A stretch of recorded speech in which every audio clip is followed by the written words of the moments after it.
Hi, and welcome to The Learning Curve with Kenny, the podcast where we unpack ideas, strategies, and mindsets that drive growth and development. I'm your host, Kenny, and today we're diving into one of the most critical pillars of business success. Yes, you're correct if you guessed it, it's sales training. With AI reshaping industries and customer expectations evolving faster than ever, the real question is how do we make sure sales professionals aren't just keeping up, but truly thriving? And we're going to explore that question today with my guest, John Golden, Chief Strategy and Marketing Officer at Pipeliner CRM. John has spent years and years at the intersection of AI-driven sales technology and professional development. He's also an author of a best-selling book, or maybe multiple books. I think I didn't do my research on that part. He's a fellow podcaster and publisher of Sales Pop. And through all of that, he's been helping salespeople sharpen their skills and organizations elevate their results. John, welcome. It's great to have you on the show. Yeah, thanks, Kenny. It's a real pleasure. Okay, so let me follow up on my first mishap. Is it one book or several books? It's two books, yeah. It's Two Winning the books. Battle for Okay. Sales and So Social Upheaval, yeah. Okay.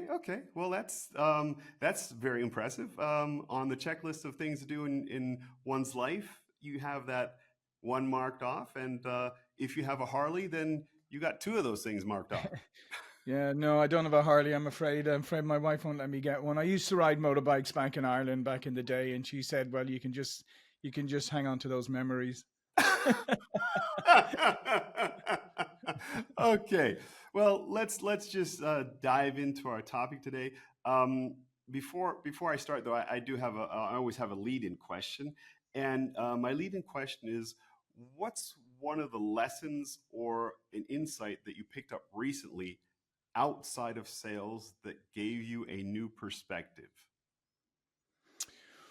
Ooh, outside of sales, I just think this is the one in general. I think that people are overlooking. Kenny is. I remember years ago, I was interviewing David Meerman Scott, who's written a bunch of marketing books and turning customers into fans. He's been published in multiple languages. Very well known. And this was back at sort of at the beginning. This was many years ago, so maybe 15 years ago. And he said the thing that salespeople overlooking and at the time was they think that when they engage with the prospect, that the prospect just researches the company, right? Goes on Google, looks up the company. Hmm. But he said at the time, but now they're also researching the salesperson, right? Themselves. Ah. And so at the time that was kind of a kind of light bulb moment, like, hang on a second, your brand is important, right? Your Hmm. personal brand as a salesperson or as anybody in business, as we know. And that's kind of become just a standard, right? That if you engage with somebody, they're going to research you, Hmm. you personally, not just the company. Now fast forward, AI, people are starting to use AI search as their go-to search. So now the thing is, everybody should check out, what does AI say about you? So you've probably Googled yourself, but have you done an AI search on yourself? I would Not encourage recently. everybody to do that, because it does. I mean, not only it goes finds lots and lots of information and stuff, and that's why you have to ask yourself, is that what I want to project to the world? Right. And if it is, fine. If it's not, then maybe you need to go and do some adjustments in how you're showing up online. But I think that's the biggest change, Hmm. Kenny, is that people haven't realized yet is the days of just Google searching you or me, it's gone. Now it's AI searching, and that remember is not just search results, it's also interpretation and gathering information together. So it's an interesting exercise I would encourage everybody to do, is to go, not just Google yourself, now go do an AI search on yourself. Okay. So you already hit it out the park. You already gave some really good information, but I'm still going to nail you down on this one because I don't think it quite qualifies as an experience outside of the sales, but you can say something that if affected sales. So what would you say was a learning experience outside of sales? You can go to Uh, sports too, Um, if that helps. what's that? You can also It, go to sports or whatever. Um, yeah. No, I mean, I do martial arts, so I mean, I've done that, for a long, long time, and so one of the a great learning lesson, a reminder, and this is for everybody, is that you always have to go back and revisit your fundamentals, right? Regardless of what your job is, your business, or whatever, or your even in life. Because I guarantee you, the longer we do something, the more experienced we get, the Hmm. more complacent we get, the more chance we have of starting to maybe take a few shortcuts, modify things.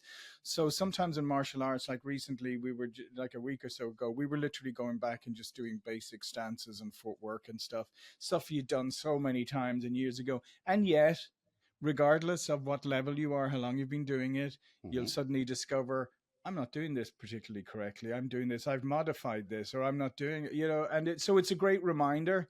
It's a great reminder. And that's thing I would encourage everybody to do, is just question, are there things that you used to do that helped you have a better life, a better job, better results in your job, your work, your business, that maybe you're not doing anymore? Okay, I definitely like that one. I'm going to run with it. The first one I like too, but we'll get to you're gonna probably drop some more wisdom nuggets here on me in a couple of questions that I have. So, sales has always been about people, which you already started the conversation with, and of course relationships. But the environment around it is shifting rapidly. From your perspective, why does sales training need to evolve now more than ever? Yeah, I just think the intersection of technology and sales has become, they're so profoundly entwined now. Is that once upon a time, like sales training was seen as, okay, we'll train you on a sales methodology, or we'll train you on, so the theory, if you like, the theory, and maybe Mhm. the theory and practice of sales. But the technology piece, or the tools piece, that was always done separately. Your business, looks after that. And what's profoundly changed is that you can't operate effectively, especially in B2B complex sales, right? You can't operate effectively without a good technology sales stack behind you. And that's the difference now, is you don't need to just get trained on the methodologies or the theories of, how do I build a relationship with you, how do I do good questioning, discovery, all of that, but also, how do I leverage the technology. And we actually, at Pipeliner CRM, we actually work with two universities now. We work with DePaul University, and we work with Purdue.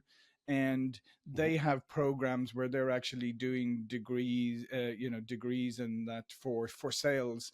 And Okay. part of what they're doing, the reason why we're involved as well, is they're using Pipeliner CRM to learn how to leverage CRM and sales. So they're learning the technology part at the same time as they're learning, the craft of sales. And that's where I think things have changed, is that, number one, sales training needs to address the technology. It needs to be intertwined. You need to be learning about how to sell, but also how to leverage technology to support you, how to use your CRM, how to use the AI tools. What's a pro what is low value work for you that technology can look after. How do you get to the point where you're able to engage with your prospects in a much more informed and prepared, manner. And I think for me, that's the biggest change, Kenny, is you have to have it has to be all encompassing. It has to be technology and, the theory and practice. And then it has to be reinforced and embedded in your CRM system, right? So everything that you learn about all the sales training should be Mhm. embedded in the system, in the different stages of your sales process. So everything should work together. And finally, and it's this is sales leaders. Sales leaders need to embrace the idea that it's the technology and the human part combined. So they also need to understand the technology. They need to leverage the technology. They need to be using it, so that again, so that they can get better insights into their people. They can be much more targeted in Mhm. their interventions, so that I can analyze how you operate in a sales process. I can then say, okay, I can see where you're maybe struggling a little bit. Therefore, I can do a targeted training intervention there, as opposed to just taking you out and throwing you into training for a week. Okay, so that was lot of intake there. So you've already touched on a couple things that I think that we're gonna dive in a Mm-hmm. little closer and a little more segmented. So it's a it's a couple little more learning nuggets, so to say. Um, but one of the critical questions that I had is when you look at how companies train their sales teams today, where do you see the biggest gaps or missed opportunities? I think you already to it a little bit in what you just previously said, but maybe we could get on that point specifically. Yeah, I think it's still the age old problem when it comes to sales training, and this probably goes for a lot of training in general, but particularly for sales training, is that organizations and leaders, you know, often see it as a distinct event, right? I'm going to put Hmm. Kenny through training. We're going to, you know, next week we're going to bring in some people, or we're going to do this, and it's going to be a week of intensive training. Hmm. And they still fall into that trap, and they don't realize that that's all well and good, you know, that's fine, you train your people up. The key though is always the management, you know, the middle management, the sales leaders, right? Those are the important part, because I can train you, Kenny, Hmm. but if next time you engage with your sales leader or your sales manager and they don't reinforce the things that I've trained, that they're not looking for them, they're not talking about them, Okay. um, then you're going to naturally take your cues and you're going to say, yeah, that stuff didn't really matter. They don't really care about this. I don't really have to do that. And for me, that is the biggest failing when it comes to training, is that it's not properly reinforced Reinforce and by support it. Okay. management on a regular basis. They're not going, you know, I mean, back when I was at Huthway, you know, we would train companies and we would say, okay, here's a leading indicator of success. If people are doing proper call planning, right? You know, they're Hmm. dedicating time, they're actually like filling out call planners, they're preparing for the meeting and all. That's a predictor. You know, if they're doing that consistently, that's a predictor of success. Hmm. Now, you, Mr. Manager, when's the last time you looked at one of their call plans? When was the last time you asked them, let's go through the call plan, or after the call, like how did that do in relation to what Okay. you had planned? All of that stuff, right? Because otherwise, I'm not doing my call planners anymore because it doesn't seem like you care. Yeah. Okay. That's a perfectly uh, yeah, great example actually. I wouldn't have thought that it would have that much of effect as you describe, but once you describe it, it makes perfect sense for me. Basically, Mhm. to reinforce a learning habit. I mean, in Yeah. essence, you know, we do that in all forms of training, but oftentimes I find that we the most obvious things we sometimes lose track of, like just when you said at the beginning, Mhm. it's, you know, go back to basics, the basic form. And in this case, you know, why are we actually doing this? You know, why did we give you this training? And to see also, to support that, hey, you did your training, it's working, and I acknowledge that. So I think Yeah. that's a pretty interesting explanation that you gave there. um, let me move on to another topic. Of course, you know, part of our discussion is technology. Of course, Sure. AI is the thing that's driving most everything or most discussions nowadays. So, um, you've been deeply involved with AI driven sales CRM. My question is, how can technology enhance sales training without losing the human side of it? Yeah, and I think that's and I think as I mentioned earlier, Kenny, I think that if you leverage technology properly, if you leverage the sales technologies and the all of the supporting technologies properly, it should take away the routine, the low value, the repetitive, the Hmm. rote tasks. It should also help to uh, bubble up good insights and information and condense them, give you, you know, the sentiment. What's looking, reviewing all of the communications that I've had with Kenny right now. What's the sentiment here? Has it changed over time? Yes, it looks like it was really positive. Now it's gone a little neutral. Okay, that's good piece of information. I can review all of the communications. I can get the themes. What have we been talking about? I can find all everything that's happening with your company. I can then now leveraging all of those tools to be the most prepared I can possibly be.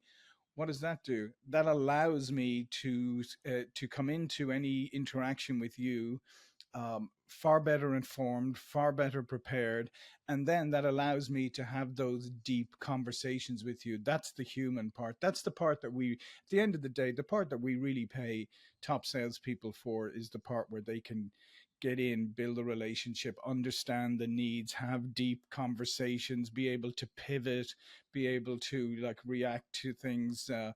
And if you're more informed and you have more time to do that, you're going to be more effective. So that's where I think the real power of these tools are, is not to replace you, not to do it Mhm. for you, but it's to make you so much more informed, better informed, focused on where the best opportunities, focused where your attention.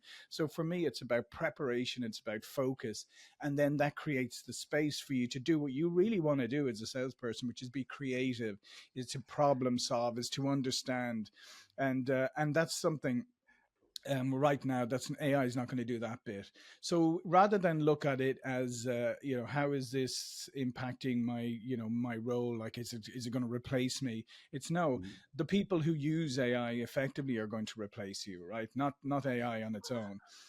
So keeping with the training theme, I think Kenny, that's as I said, you have to train your people properly on the technologies, how to use the Mhm. technologies, how to leverage them, with the view of and how you sell it to them, and you say you understand this stuff, you leverage this properly, it allows you to do what you want to do and get away from some of the low value tasks, the distractions, all of this, and allow you to be more effective when you engage. And yeah, most salespeople, or maybe all salespeople, are going to go, yeah, that sounds good to me. Well, I think you struck a chord with me in your response when you said one element that you say, in which in other conversations about AI and its so forth, is the aspect that you struck chord with when you mentioned creative basically, and it's the creativity of the individual that I think in sales as well Hmm. as in many other jobs will make the difference, or that's the part Yeah, that the human will still have the edge absolutely. in, and the part that the human element will have to bring. um, but flipping the script just a little bit, or you said that leveraging the technology. So, looking ahead, what role do you see technology playing or playing in creating a more personalized and effective training experience for sales teams? So, um, you said that in your first response, basically that leveraging AI and so forth would be one of the key things, or yeah, Hmm. elements. So how, yeah, again to my question, I'm Yeah, yeah. reiterating myself in this case. No, I'm going in yeah, a no, circle. yeah, no, I understand where Mhm. where you're coming from, and I think AI is going to play a tremendous role. I think in training and preparing salespeople in the future, because one of the things AI is obviously, especially conversational AI, right? What it's very good at is if you know how to prompt it properly or whatever, it's very Mhm. good at having conversations and exploratory and going deeper. I think AI tools for role playing is going to be really that's going to be fantastic, Mhm. because you're going to be able to use AI. You can even probably use AI and look across all of your business, your opportunities, all of that, and have AI review those, and then say, okay, create some role plays based on our target. Here's our target ICP, or ideal customer profile. You're Mhm. going to be able to get that better, using AI, generate role plays, test out messages. I mean, there's so many things that you can integrate into training now that you couldn't once upon a time, Kenny. Like I said, uh, you know, Well, it uh, would have been, to a certain degree, it would have been exhaustive. And oh, it would have been from, exhaustive. I mean, we used to create role plays at Huntsway. We had to do role plays and stuff for with part of our content when we were training sales teams and Mhm. stuff. And yeah, we had a team of instructional designers who were putting all of this stuff together, and it took a long time, and then it had to be. Now you can leverage AI to do that. So I think, again, I think we can, as regards training, is we can use AI to better prepare people to role play, to do, simulated role plays, to show typical scenarios, to help you understand better the different stages of your sales process and that. So yeah, I think technology is going to play a huge role, but I think it's going to move. The training is going to move even more to just-in-time training, to the point Yeah. of impact. We see So that in yeah, our market too. One of the things that we're focusing on is basically providing the learning experience when the learner needs it, yeah, and in the capacity the learner needs it, and yeah, personalize it in essence. yeah. And where you mentioned previously having instructional designers design courses and so forth and so on, but from the time of inception to the time of delivery is you know can be weeks, months, maybe even Oh, years. And yeah. now it's literally at the click of a button, so it can be almost instantaneous. um, And I so was going to say that's where I do see the future as the so-called. We used to have that argument, you remember, formal and informal learning and just-in-time mhm, training. Now I think, I mean, one of the things we're doing with Pipeline or CRM is we're embedding an AI coach in it, that can actually help you with your job, right? mhm. It draws on sales pop content and other content, but so to help you, so that if you were in the system and you're working on, maybe you're in a negotiation right now, you could pop up negotiation tips and ways to approach negotiations, right there in the system. So again, you're preparing yourself, but you're, to your point, it's just in time. It's at the point of impact. It's exactly when I need it. Okay.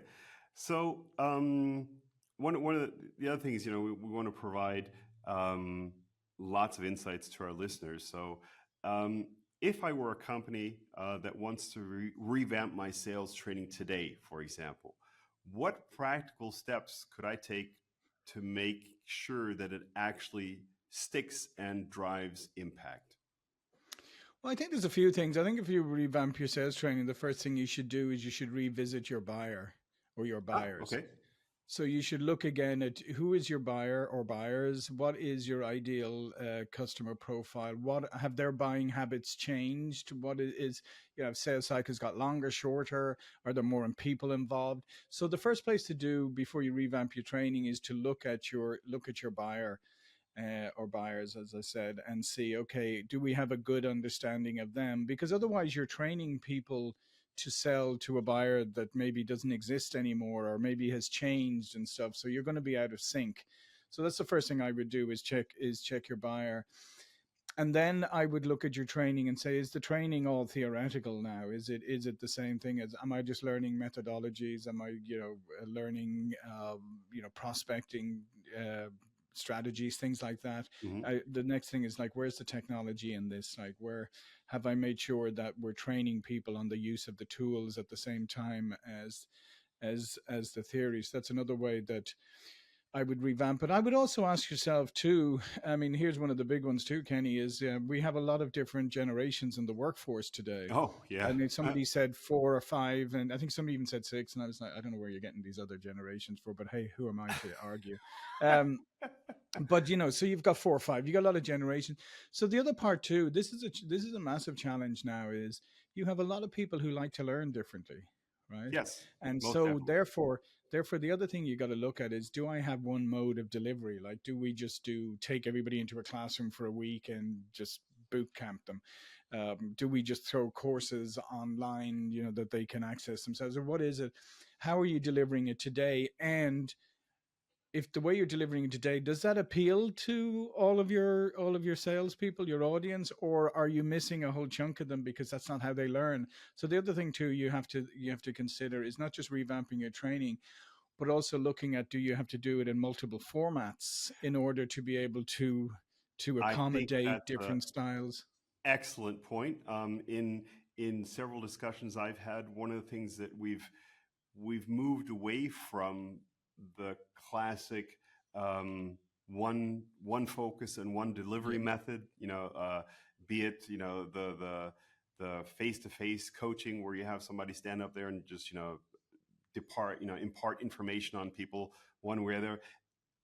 And I think technology has, and even more so, I think with the advancement of AI, has been able to change that to Hmm. deliver information or knowledge or learnings in many different ways, Yep. and adapting to how the individual learns, and therefore especially learning when the learner is ready to learn. I guess Right. that's a pretty big thing. I mean, some people get up early in the morning, some people don't, and Yeah. if you have to show up to class at 8 o'clock to get your sales training, might be positive, but you might not be the person that half of that will probably Yeah.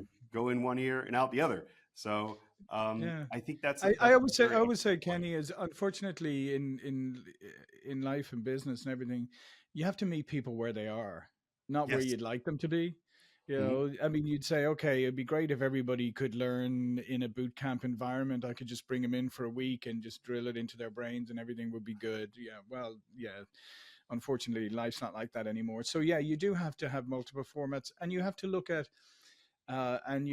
how people like to consume. And you also need to be careful you don't fall into the trap either of just dividing up your generations and saying, well, the younger folks down here, Gen Z, they'll all want, short, they'll want it online, they want, maybe some of them won't.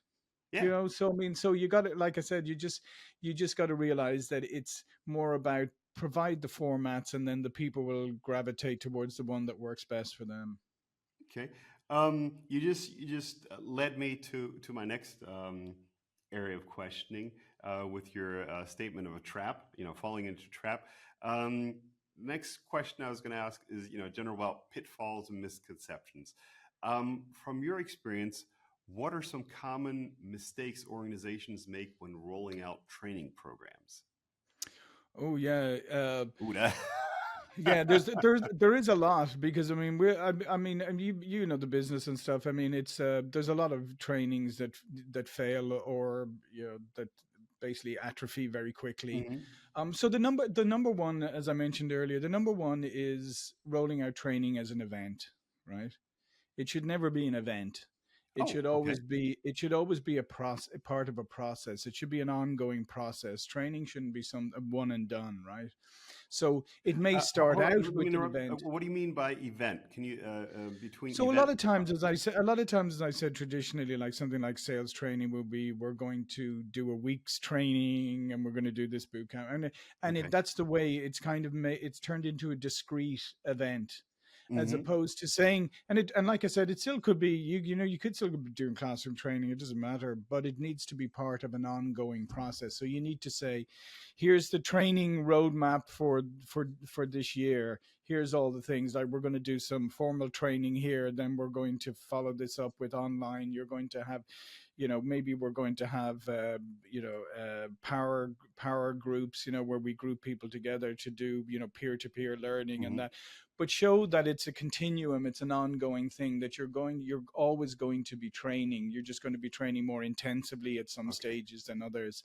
And so I think that's the first thing, is to say training is something that we do as a Mm-hmm. company, and we do it ongoing, and it's part of our DNA, right? So that's the Okay. first thing, because otherwise, um, training will never be considered. It'll always be considered like, the poor stepchild, right? I mean, Okay. that's the That way kind it of is in kind most. of is a synergy to the idea of lifelong learning.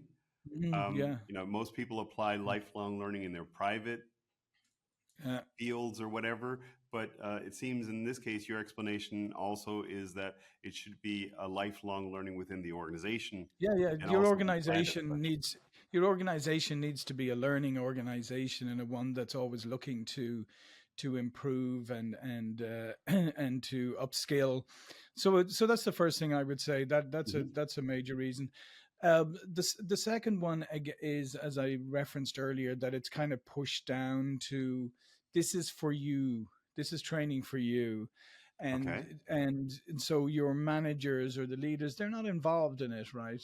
They're not involved in it. They're kind of, or maybe they'll come in, or they'll at the beginning send an email like, everybody, enjoy your training, this is really important.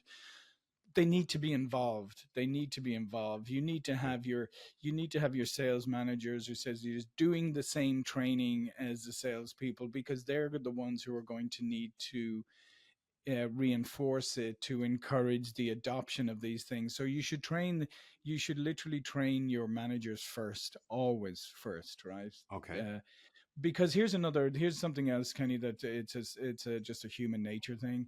It's if I come in and if somebody comes in or there's a training done, right, and we train all the salespeople, but me as a sales manager, I didn't really go through the training because I felt, well, I'm the manager, I shouldn't have to and all that. But now you know stuff that I don't, right? Not a good So do idea. you think I'm going to reinforce this stuff? Do you think I'm even going to bring it up? No, because then I'm going to be afraid that Kenny's actually maybe going to know more about this than me. So I'm not going to embarrass myself. So I'm Yeah. not even going to reference it. So you're investing in this training, but then you have the manager almost working against it because they Hmm. feel like, well, I don't want to show my ignorance now, and I'm not really Hmm. an expert in this stuff. So train your managers first, make them very comfortable with whatever it is you're training your salespeople on at that time. Make them very comfortable so then they can, and then make them go through the training at the same time so they can be mentors and they can, they can help with the process. Now you've started to get the buy-in across, the whole sales organization. Okay, that sounds good to me. I mean, I think we wrapped this in a pretty good package, uh, and I like a lot of your responses. Some of it is also for me new. Some of it I also see as being applicable to not only sales but whatever you do in life. So I think that's Hmm. that's a really valuable lesson in and of itself. So let's take a look at the future outlook. So um, as you look to the new next 3 to 5 years, how do you see sales training continuing to evolve? Yeah, I think it's as we talked about, Kenny. I think a lot of it it'll be the the combination of skills and technology. I think that's just a given. You're going to have to learn technology at the same time as you're learning skills, and that will Mhm. become more and more and more integrated. I think the other thing too is that you need to sales training again will need to start looking at, okay, where is the highest value of the salesperson, and that's in the relationship bit and the human bit. So Mhm. I think more investment needs to be on that side. Train on the technology, show how it works, show how you can use it to be more informed, to be more prepared, but then train on the fact that we're still going to need that human engagement, that human element. And I think that's the part that we need more training on, Mhm. because the thing is, a lot of people, a lot of maybe seasoned salespeople, they have that part down. But then again, it's still new because part of it you have to do now virtually, where you used to do it face to Mhm. face. So everybody can learn. Some of the younger generations come in, don't realize that they're also going to have to communicate with old fogies who are going to go, yeah, don't text in me, and I don't care about your what was that emoji. I either pick up the phone and have a conversation with me, or I'll buy from someone else. Mhm. That's going to be a challenge. That's going to be a challenge for some people Oh coming yeah, in. So like you said, at the end of the day, I mean, in sales, it's not the AI that makes the decision to purchase a yeah, product or go in a certain direction. It's the human, and it's yeah, the interaction with the other human on not the other yet end. anyway.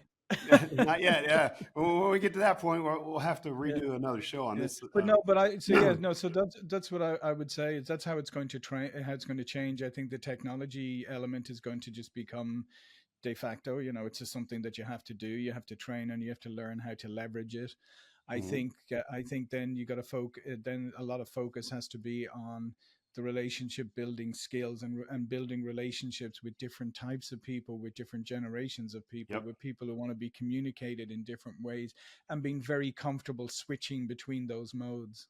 That's that's a very good point when you say generational switch, and the gaps they're in, and sometimes I mean, having to span so many different generations in Hmm. one conversation, so to say, and at the same time being relevant with that information without outdating yourself. Like I've had a couple conversations where I dropped some TV show from back in my day, and the reference went completely, it was non-existent. So I think Yeah. you're absolutely right about that being a key factor. Um, And one last thing, Kenny, too, is the other mhm, thing too is sales in general is a lot of people come into sales again by default. It's not a career they particularly chose. You know, maybe they did a really? marketing degree. Oh yeah, yeah, no, it's huge. If you think a lot of people do like marketing degrees or this or that in college, and then they come out and they realize that there's only a certain amount of marketing jobs, and Hmm. so they end up taking a sales job thinking, okay, maybe I can switch over at some stage, and or there's no jobs available when you come out. Doesn't matter what your degree is, so you jump on a take a sales job, and so there's a lot of people who and then kind of feel like they get stuck in it. That's the other part, that we need to have people embrace it as a career and realize that it can be a fantastic career. You're a problem solver, you're a conduit, it's a great thing. But we've done a really poor job, and popular culture hasn't helped. We've done a really poor job of selling sales as a career. We've kind of you kind of you know yourself, like, if you're if your child said, I'm going oh, I have three people I'm thinking of marrying, one's a doctor, one's an attorney, and one's a top salesperson, you'd say, well, forget the salesperson, like, grab the other. Now the top salesperson may actually the top salesperson may actually be better and may actually Yeah, earn more money and could be actually a much more, successful person or whatever, but the we title, just the don't stigma. consider the career Hmm. as a career, and I think that needs to change. John, that was such a good statement. I was going to wrap this up differently, but I'm actually not sure if I can, if I can even top that. I'm going to tough it through though with two more questions. But Mhm. I mean, that was almost the perfect ending for the episode, because that, that was just great. So I love Mhm. that last statement, um, and I think hopefully our listeners will, take that up. Seeing sales as not just a way station, but actually a career, Yeah. and I think that's an excellent statement. I really like that. Okay, let me plug up with my last couple of questions though. Um, uh, we also like to leave our or provide our listeners with some practical advice, and some things that are straight actionable on day one. So for sales professionals or leaders listening right now, what's one practical habit they could start this week to elevate their sales performance? There's one really simple thing, and I alluded to it earlier, but is go back and check your fundamentals, right? Go back and Okay. check your fundamentals, make sure. And the one place I would look to really careful is preparation, call preparation. What are you doing to prepare for your calls or meetings or Zoom Hmm. meetings or whatever it is that you're having? Because the top performing salespeople and the best salespeople I've ever come across are people where preparation is non-negotiable, and you would see it on their calendar. And I guarantee you, you take 10 salespeople and you say, "Let me look at your calendar." You'll see lots of appointments. How many will you see with dedicated time blocked off for Hmm. preparation? And some of them may say to you, "Oh yeah, no, I do my prep. I'm going to do it ongoing. I get." The best performing salespeople do have blocked off proper dedicated prep time, and that's a non-negotiable. And I guarantee you, even if you used to do that, I guarantee there's a lot of you fallen into the trap of kind of skipping over that. Okay. So you've already come up with at least, I'm losing the amount of fingers on one hand to come up with all the things that you said that already I think are really awesome. So people listening to the podcast, I think, can take away with that. So, John, if our listeners want to contact you, where is the best place for them to go? Yeah, John Golden. You can find me on LinkedIn. Then for the CRM, pipelinersales.com. For SalesPop, it's salespop.net or the SalesPop YouTube channel. We just crossed 10,000 subscribers, so please Whoa! subscribe. Yeah, Okay. please go there and subscribe. Okay, cool. So that's it for this episode of Learning Curve with Kenny. John, thank you so much for sharing your insights and your time. And to everyone tuning in, if you enjoyed this conversation, please subscribe, leave us a review, and share it with your colleagues or network. Until next time, keep learning, keep growing, and keep pushing the curve. Thanks. Thank you. The Learning Curve with Kenny is presented to you by Share IMC, one of the leading providers of digital learning solutions. Make sure not to miss any of our seasonal content by subscribing in the podcast app of your choice.